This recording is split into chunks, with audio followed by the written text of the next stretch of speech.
How a spilled drink changed my life. I was 27, working a dead-end job at a crowded hotel bar. Not because I loved it, but because I needed the money. I just ended a long relationship, moved into a tiny apartment, and was exhausted in a way sleep didn't fix. It was a 12-hour shift with almost no breaks. Our manager was watching us like a hawk. I was carrying a full tray through a tight crowd when someone shoved past me. One glass flew from the tray straight into a man's chest, soaking his white shirt in dark brown liquid, coffee mixed with whiskey. For a split second, everything stopped. Then the woman next to him screamed, "What the hell is wrong with you?" My manager appeared instantly, already furious. He grabbed my arm and hissed, "You're done." I tried to apologize. The man I'd spilled a drink on looked stunned but calm. The woman wasn't. She started yelling about compensation and competence and getting me fired. My manager apologized to them and told me to clock out. Right there, mid-shift, in front of everyone.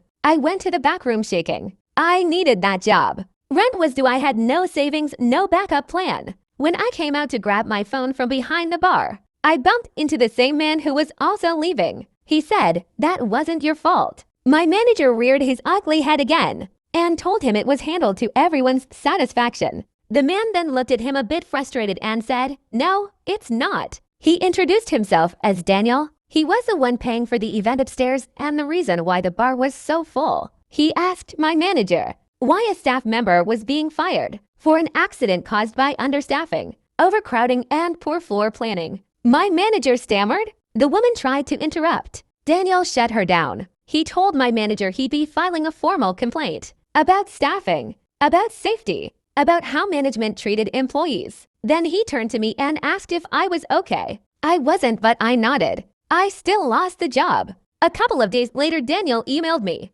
I had no idea who gave my email to him, but would love to so I can thank them. He said he couldn't change what happened, but he didn't want to ignore it either. He asked if I wanted an interview for an entry-level position in his company. I almost didn't go, didn't trust the intention behind it. But I still desperately needed the money, so I went and got the job. It was brutal at first. Long hours, high expectations. I messed up a lot, and instead of humiliating me, they trained me. They expected me to improve, and I did. 6 months later, I was making more than I ever had. A year later, I was managing projects I'd never imagined touching. I never actually talked to Daniel in person again. He only opened the door for me. I did, however, run into my old manager a couple of years later while attending the same event. He was in the same place, looking the same, wearing the same uniform with the same rundown name tag. I could have still been there with him if not for that spilled drink.